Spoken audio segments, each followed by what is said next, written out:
Soy Nazaret Aparicio, trabajo en Bermiduero. Somos una empresa burgalesa que nos dedicamos a la producción y comercialización de humus de lombriz y productos derivados. Ahora os cuento un poquito más de qué es. Bueno, ante todo quería dar las gracias a la organización, al Ayuntamiento de Villar del Ciervo, a la Asociación Almendros Vivos por contar con nuestra presencia en estas jornadas tan interesantes que hacen. Y bueno, pues yo voy a hablar un poquito de lo que es la nutrición y la sanidad en el almendro ecológico, ¿de acuerdo? Os lo voy a contar, luego me podéis hacer cualquier pregunta que consideréis. Vale.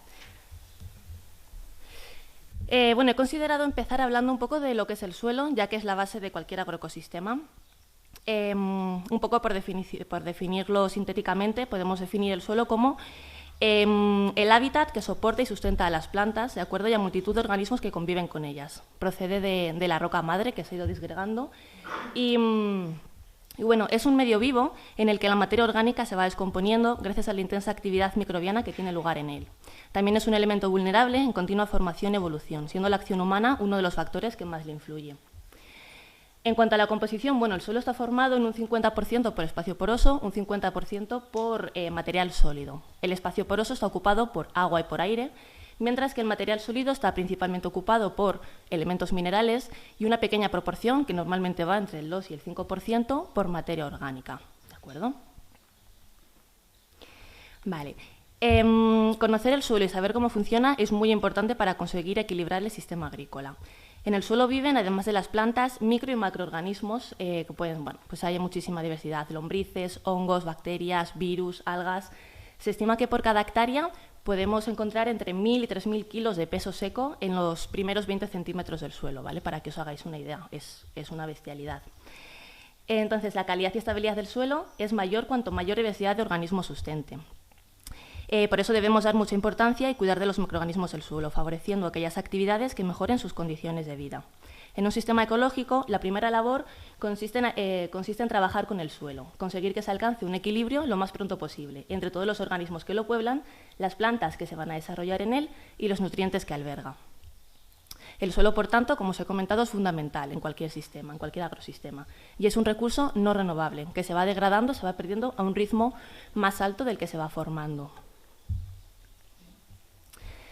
En el suelo, para tenerlo sano y equilibrado, es muy importante tener en cuenta lo que se llama comúnmente las 3 M's, materia orgánica, minerales y microorganismos, ¿de acuerdo? Es el eje fundamental de la salud de cualquier suelo y deben estar presentes estos 3 elementos para lograr un equilibrio integral del ecosistema. Si falla alguno de ellos, vamos a tener un desequilibrio que tenemos que intentar mejorar. El primero de ellos, bueno, pues serían los elementos minerales. Los elementos minerales proceden de las rocas que daban origen al suelo, que se han ido disgregando, y de la materia orgánica que van a ir descomponiendo los microorganismos, ¿de acuerdo? Están presentes prácticamente todos los elementos químicos que existen en la tierra y son los nutrientes de los que se va a alimentar la planta, asimilándolos tanto por las raíces como de una forma un poco más secundaria por las hojas. Se pueden dividir en macronutrientes y micronutrientes.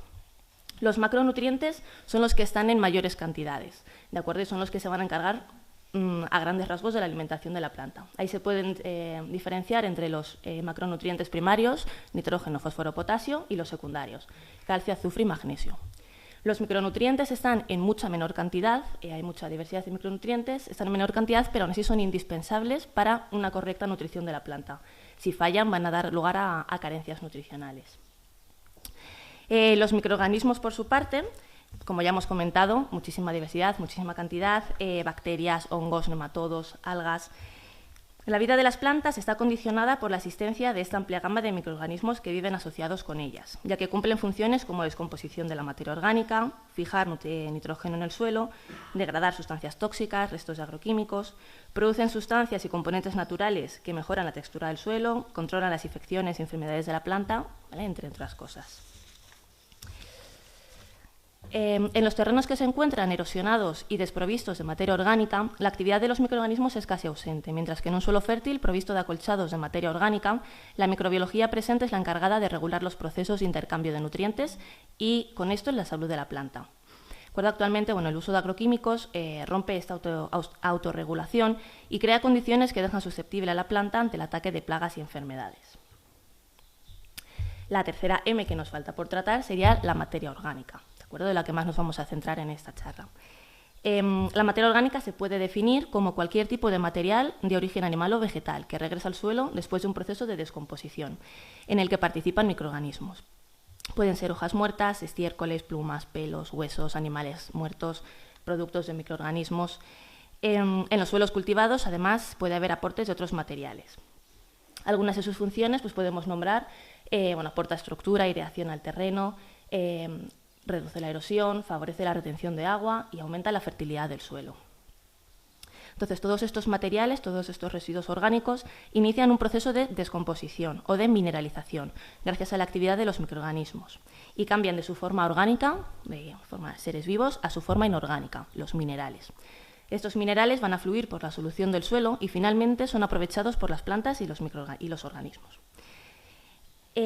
Aparte de esta mineralización, también pueden seguir otra vía, la de la humificación, en la cual van a ser estabilizados hasta convertirse en un nuevo material, el humus. El humus es un material de un color marrón oscuro que ha perdido cualquier indicio de estructura, de composición de la materia de la que se originó. Es una reserva muy importante de materia orgánica en los suelos, ¿de acuerdo? Entonces, una vez que se ha formado este humus, va a sufrir una segunda descomposición, una mineralización, pero mucho más lenta, tras la que se liberan los nutrientes que contiene. ¿De acuerdo? Entonces, básicamente, el papel del humus en el suelo es ser una reserva de materia orgánica. Estas serían un poquito lo que os he comentado, las tres M's, los tres ejes, los tres aspectos fundamentales que tenemos que cuidar en nuestros suelos. Ahora, ¿cómo vamos a hacerlo? Pues a través de la fertilización. ¿De acuerdo? El principio básico en lo que se centra la fertilización debería ser fertilizar el suelo, ¿de acuerdo? No tanto las plantas. Se trata no solo de restituir los elementos perdidos, sino también de ayudar a los mecanismos de regulación de la tierra a mantener la nutrición de las plantas, asegurando una presencia constante de humus en el terreno. Aquí se puede diferenciar entre la fertilización orgánica y la mineral. La fertilización orgánica es básicamente gestionar la materia orgánica que tenemos en el suelo con el objetivo de conseguir este nivel óptimo de humus. En cambio, la fertilización mineral, y más en agricultura ecológica, se centra en corregir cualquier problema derivado de la ausencia de ciertos minerales en el suelo, desequilibrios nutricionales o corregir problemas de alcalinidad o acidez, ¿vale? En agricultura ecológica, pues, por ejemplo, se suele usar la harina de roca, diferentes materiales.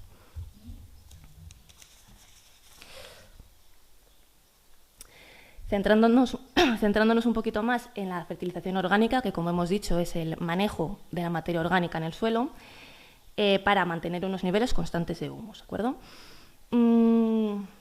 La presencia de humus en el suelo está sujeta a un continuo proceso de formación y descomposición. La fertilidad de un suelo depende, por tanto, del mantenimiento de un balance equilibrado, de forma que la cantidad de humus en el suelo se mantenga constante y en unos niveles razonablemente altos. Las fuentes de materia orgánica pueden ser de origen animal o vegetal. Todos los restos originados, tanto en la poda como en las cubiertas vegetales, son una gran aportación y contribuyen a elevar el humus en el suelo.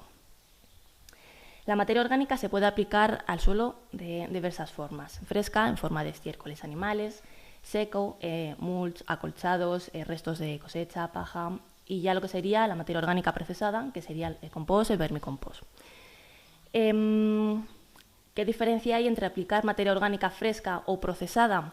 Aplicándolo procesado, lo aplicamos ya en forma de humus, es decir, es una materia estabilizada que va a liberar de una manera lenta y controlada los nutrientes. Reducimos también el riesgo de que contenga patógenos, no tiene riesgo de toxicidad, no tiene malos olores, ¿de acuerdo? El estiércol, bueno, pues hay que manejarlo con un poquito más de cuidado para que no libere de una manera excesiva nitrógeno, no suponga riesgos de ciertas formas.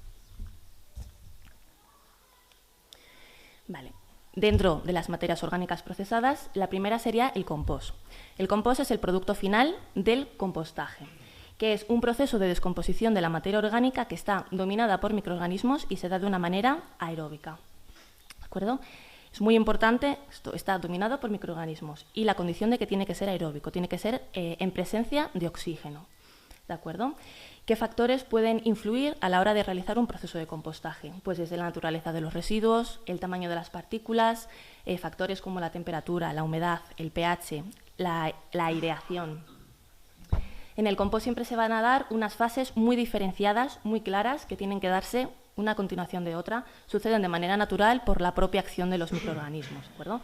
Nosotros cuando iniciamos un proceso de compostaje se da una primera fase bastante cortita, se llama la fase mesófila, porque tiene unas temperaturas que van desde los 15 hasta los 45 grados, ¿de acuerdo? Con mayor o menor rapidez, dependiendo un poco de los residuos, enseguida pasamos a una fase termófila en la que se da una elevación de temperatura por encima de los 45 y suele llegar hasta los 60-70 grados. Esta fase es muy importante porque aquí vamos a eliminar los patógenos que pueda contener, especialmente si partimos de estiércol. También se eliminan las semillas que pueda tener de malezas y demás. Entonces, esta fase ya es algo más larga, también depende de cómo la tratemos, el control de la humedad, números de volteos, de aireación, pero bueno, en términos medios suele durar pues, entre 2-3 meses. Y a partir de ahí vuelve a bajar la temperatura, ¿vale? Va bajando gradualmente hasta que volvemos a entrar en una fase mesófila, otra vez de unas temperaturas medias. Y ya a partir de aquí entraríamos en la fase de maduración, que esta ya puede durar pues 6-8 meses, lo mismo, depende un poquito del tratamiento. Como os he comentado, son unas fases muy claras, muy diferenciadas y que se dan también por una sucesión de microorganismos. En la primera tenemos una predominancia de bacterias, luego hay predominancia de hongos, luego vuelven a aparecer predominancia de bacterias. Y este proceso, a grandes rasgos, es lo mismo que ocurre en el suelo. ¿Cuál es la diferencia? Que aquí se da de una manera más rápida. En unos 8 meses podemos tener compost, en el suelo podemos tener humus, compost, en el suelo puede tardar años. También se da la fase termofílica, que en el suelo no suele ocurrir, y que en el suelo además se puede dar en presencia de oxígeno o en ausencia de oxígeno. En el compostaje siempre tiene que haber oxígeno, ¿de acuerdo? Y bueno, pues básicamente es un proceso dominado por microorganismos. ¿Por qué es importante? Porque el segundo producto que vamos a hablar, el vermicompost, es también una descomposición de la materia orgánica controlada, pero aquí no solo van a intervenir los microorganismos, también van a intervenir las lombrices, ¿de acuerdo? Es una acción combinada de lombrices más microorganismos. El producto final que se obtiene va a ser el humus de lombriz o vermicompost. Se admiten las dos denominaciones. Entonces, ¿cuál es un poco el proceso? A las lombrices se les va a alimentar, se les va a echar materia orgánica, residuos orgánicos, que van a ingerir, van a digerir y van a expulsar, ¿de acuerdo? Descomponiéndolo gracias a la acción de sus enzimas digestivas y de la microflora presente en el interior de su intestino. Una vez que se expulsa este material, ya todavía no estaría listo para usar, tiene que pasar una fase de maduración en la que los microorganismos van a terminar de descomponerlo y de estabilizarlo. Y al cabo también de un tiempo, que están pues, unos 8 meses, 6-8 meses, vamos a obtener el producto final, el humus de lombriz. Se utilizan lombrices. Cualquier especie de lombriz, pues cualquier lombriz va a comer y lo que va a expulsar se puede convertir en humus de lombriz. Pero en los procesos de vermicompostaje, sobre todo a una escala pues, tirando a industrial, y en estas latitudes, con este clima, la que se suele emplear es la lombriz roja californiana, ¿de acuerdo? Que en realidad engloba 2 especies, Eisenia foetida e Eisenia andrei. Son muy parecidas. Nosotros en nuestra explotación, por ejemplo, las que tenemos en mayoría es Eisenia andrei. ¿Por qué se usan estas?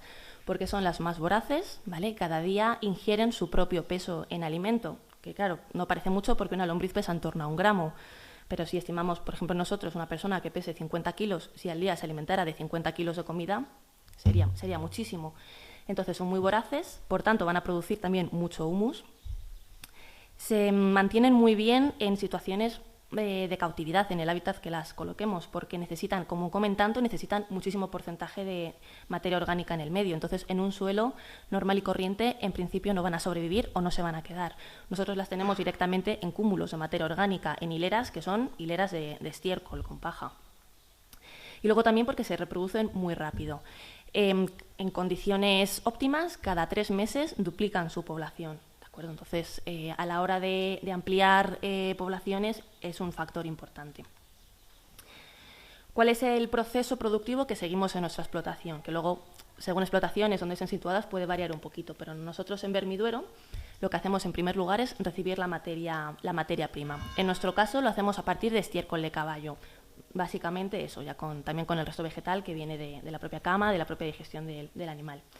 Entonces, una vez que nos llega este material, nosotros vamos a iniciar un proceso que llamamos, de adecuación del material, una especie de precompostaje. Iniciamos este proceso de compostaje que os he contado anteriormente, lo amontonamos, hacemos cúmulos de materia orgánica, que durante un par de meses nos vamos a encargar de voltear, de controlar la temperatura y la humedad. Nos aseguramos que pase esta fase termofílica de elevación de la temperatura, porque así quitamos el riesgo de que haya patógenos, que puedan surgir semillas luego. El pH también es importante, el pH se va a estabilizar, se va a encontrar en torno a la neutralidad. Una vez que también es importante que, claro, una lombriz es muy resistente, pero temperaturas de 70 grados no toleran. Entonces, una vez que ya la temperatura se empieza a normalizar, nosotros ya vamos a alimentar con este material a las lombrices.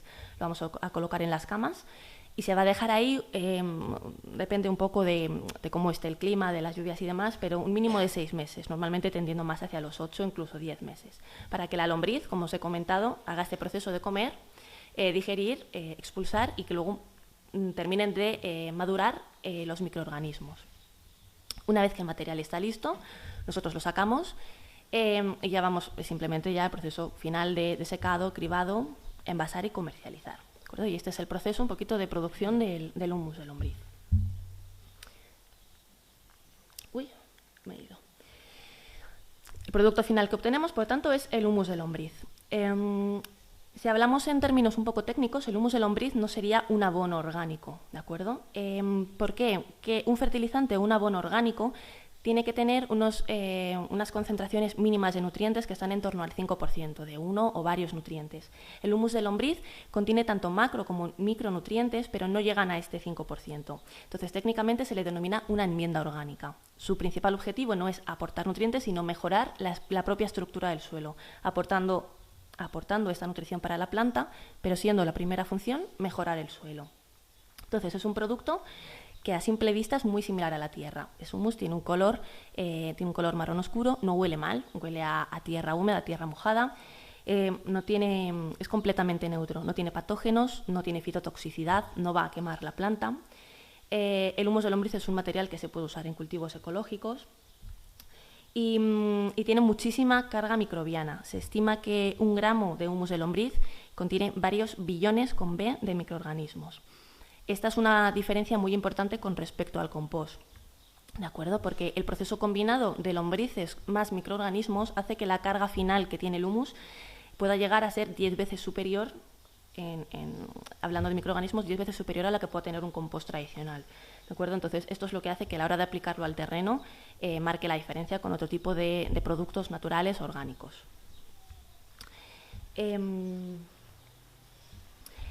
¿Qué características tiene? Bueno, pues como os he comentado, tiene una gran riqueza bacteriana.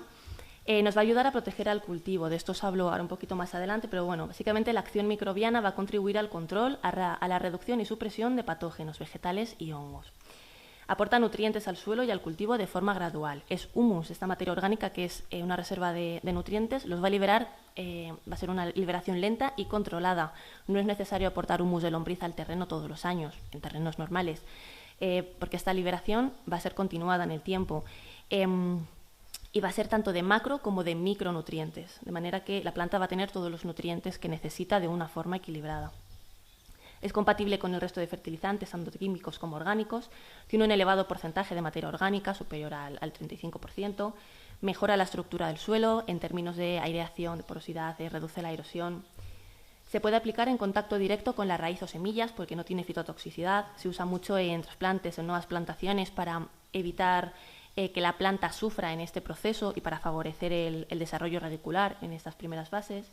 Tiene sustancias fitoestimulantes que van a favorecer el desarrollo vegetal y mejora la resistencia sistémica del cultivo y su autodefensa frente a agresiones externas. De esto también os hablo ahora, pero lo que significa es que el cultivo va a estar más sano, más fortalecido, y esto va a hacer que sea más propenso a defenderse adecuadamente frente a agresiones externas, ya sean situaciones climáticas como situaciones de sequías, heladas repentinas o ataques de patógenos externos.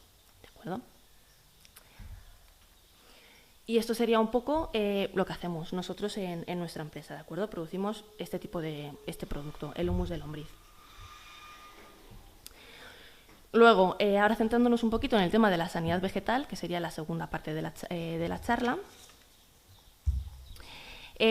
Aquí es importante tener en cuenta que las afecciones que sufren las plantas son el resultado de la interacción entre el hospedante, que sería la planta, el parásito, la plaga o la enfermedad, y el medio ambiente, ¿de acuerdo? A estos factores debemos añadir la intervención del agricultor en los sistemas agrarios, favoreciendo o perjudicando alguna de estas partes. Las plantas viven de forma natural, conviviendo con muchos otros organismos, otras especies, parásitos, etc., coevolucionando y desarrollando estrategias propias que le permiten sobrevivir en el medio. Esta adaptación al medio se reduce en las especies cultivadas, ya que cuentan con los cuidados del agricultor. Por todo ello, la prevención es esencial. Se debe situar a los vegetales en las mejores condiciones posibles de desarrollo, para que sus mecanismos de defensa puedan funcionar normalmente. Además, el clima local, especialmente aspectos como la temperatura y la humedad, son factores imprevisibles, pero que condicionan en gran manera la salud del ecosistema. ¿Vale? Sin embargo, técnicas que ya entran en el manejo del agrosistema, tanto del suelo como las labores, pueden situar a las plantas en una buena situación si son adecuadas o en una situación desfavorable si son inadecuadas.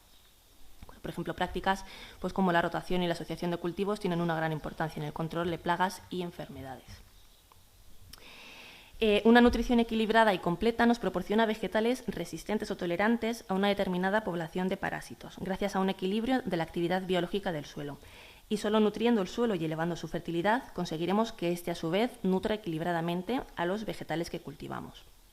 ¿De acuerdo? Centrándonos un poco más en lo que sería la parte aérea de la planta, por su parte, el objetivo sería mantener y favorecer la presencia de unos enemigos naturales de los parásitos, además de mantener las poblaciones de estos dentro de unos niveles aceptables, sin pretender su eliminación. Se busca de nuevo un equilibrio entre las diferentes poblaciones. Aquí, ¿cómo nos ayuda el humus de lombriz? En los dos aspectos que os he comentado antes. En primer lugar, nos va a permitir en lo que sería la resistencia sistémica de la planta, tener un cultivo equilibrado, un cultivo sano, que por tanto va a estar en mejores condiciones de resistir plagas, de resistir cualquier agresión externa, frente a otros que estén en cualquier situación de desequilibrio, de debilidad. Ocurre igual que con las personas. Estamos en unas buenas condiciones físicas, tenemos una salud adecuada, vamos a resistir mejor cualquier enfermedad que nos pudiera atacar. Y luego también, gracias a la carga microbiana que tiene, se pueden dar unas condiciones un poquito más específicas para mantener el equilibrio entre las poblaciones. No se trata de eliminar una especie que pueda llegar a ser un patógeno, sino de controlarla, que haya un equilibrio entre las diferentes poblaciones microbianas, de manera que ninguna se desequilibre, se desarrolle en exceso hasta el punto de poder llegar a ser un patógeno que afecte al cultivo. ¿Y eso cómo se consigue? Aportando que tener una riqueza microbiana adecuada, con buena diversidad, porque así se van a dar lugar procesos, mecanismos de competencia, de depredación, de antibiosis, ¿vale? Básicamente de competencia. No se dispone de espacio, no se dispone de alimento suficiente para que una población externa que quiera llegar, que se quiera desarrollar en exceso, tenga espacio, tenga alimento. ¿De acuerdo? Aparte, nosotros en nuestra empresa luego también, centrándonos un poco más en el cuidado de la parte aérea de la planta, aparte del humus de lombriz, elaboramos otro derivado líquido, que sería el humus líquido. ¿De acuerdo? ¿Qué es el humus líquido? Es un derivado final del humus de lombriz, en el que nosotros lo que hacemos es extraer los microorganismos que pueda contener, hacer que se reproduzcan y se mantengan en un medio líquido. ¿De acuerdo? Entonces, es un producto que al final es un concentrado de microorganismos. También contiene nutrientes, hormonas vegetales, ¿vale? Bueno, nosotros además pues luego viene enriquecido con extracto de algas, eso ya es cosas de formulación, pero básicamente es un concentrado de microorganismos. Tiene un color marrón oscuro y se puede aplicar mediante riego o aplicaciones foliares. Entonces conseguimos también que los efectos del humus puedan actuar en la parte aérea de la planta y bueno, una aplicación más rápida y más sencilla. Entonces, el humus líquido... El humus líquido es algo importante, es que es un derivado final del humus de lombriz, ¿de acuerdo? Nosotros no sé si se me oye bien, cuando realizamos el proceso de vermicompostaje, obtenemos, por un lado, el vermicompost sólido y a partir de este vermicompost sólido, ya maduro, ya que estaría listo para su empleo, vamos a obtener este producto líquido que es el té de vermicompost, ¿de acuerdo? Es un producto final, lo que hace que sea un producto estable y, sobre todo, libre de patógenos. ¿De acuerdo? Esto es lo que le diferencia, por ejemplo, si alguno conoce o ha usado del tema de los lixiviados, que también es un producto líquido que puede derivar del compost de vermicompost, pero que a diferencia del humus líquido, del té de vermicompost, perdón, es un producto inestable que sí que puede suponer riesgo su aplicación. Entonces, para que se vea un poquito más cómo afecta o cómo nos puede ayudar al control de patógenos, a la resistencia de la planta frente a estas agresiones, aquí tendríamos lo que es un vegetal, parte aérea, parte radicular, la aplicación de té de vermicompost. Si se aplica pulverizado en la parte aérea, por un lado nos va a aportar nutrientes, sustancias reguladoras del crecimiento, pero también al mejorar el estado general de la planta, nos va a favorecer la resistencia sistémica inducida, ¿vale? Es esta resistencia natural que tiene la planta frente a agresiones externas, patógenos, microorganismos, simplemente por el hecho de que está fuerte, que está en buenas condiciones. Si la aplicamos vía radicular, nos va a aportar nutrientes, sustancias reguladoras de crecimiento, aumenta la actividad enzimática, número, diversidad, funcionalidad de microorganismos. También nos va a inducir una resistencia sistémica, porque también va a mejorar el estado general de la planta al mejorar su nutrición. Y también, al igual que el humus de lombriz, estos mecanismos un poquito más específicos de competencia, depredación y antibiosis. ¿De acuerdo? Entonces es un conjunto que tanto con el humus de lombriz como con el humus líquido vamos a obtener un cultivo equilibrado, sano y mejor preparado, ¿vale? O sea, como acción preventiva, mejor preparado para hacer frente a lo que pueda devenir en el desarrollo del cultivo. Y bueno, pues esto era un poquito la charla que os tenía preparada. Espero que os haya gustado. Cualquier pregunta, pues encantada de resolverla. Me gustaría saber, para usar este producto, qué parámetros objetivos tengo que tener para saber si me hace falta o no me hace falta, o si le he hecho este año, cuánto tiempo tiene que pasar hasta que vuelva a echar, no sé, ¿en base a qué? El humus de lombriz. Sí.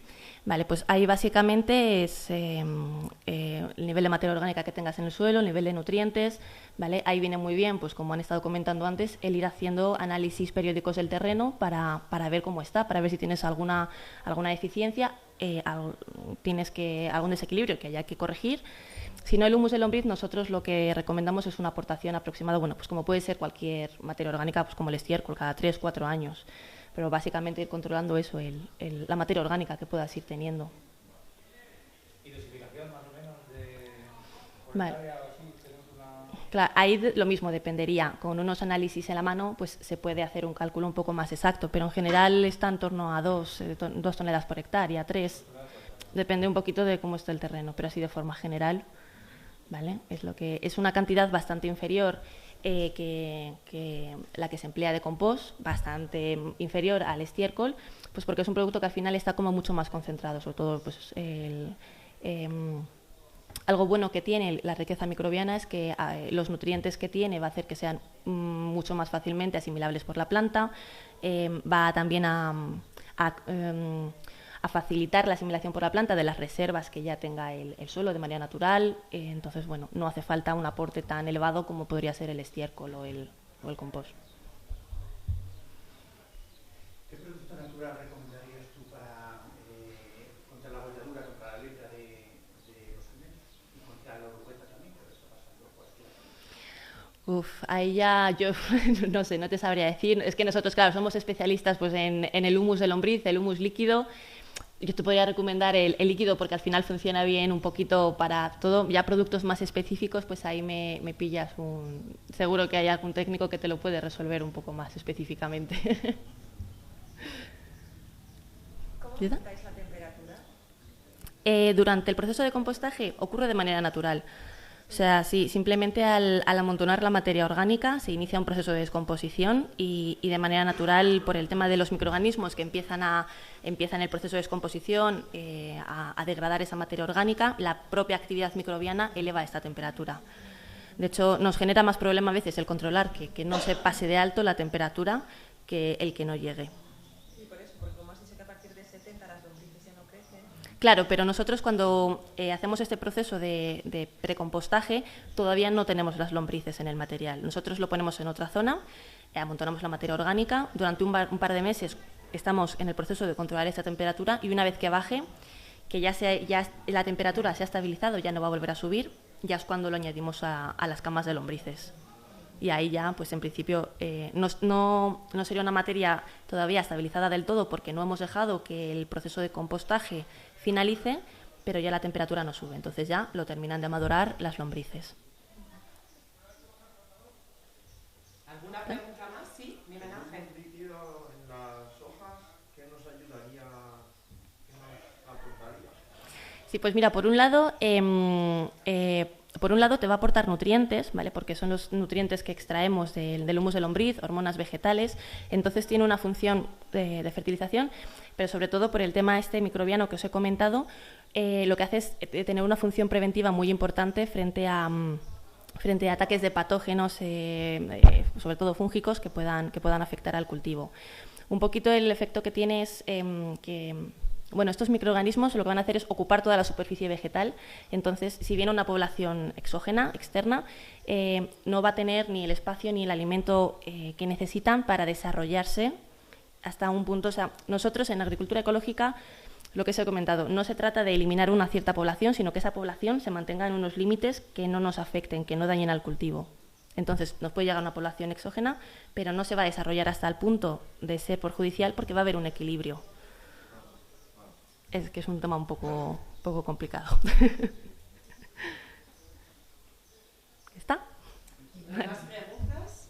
Bueno, pues muchas gracias, Nazaret. Nada.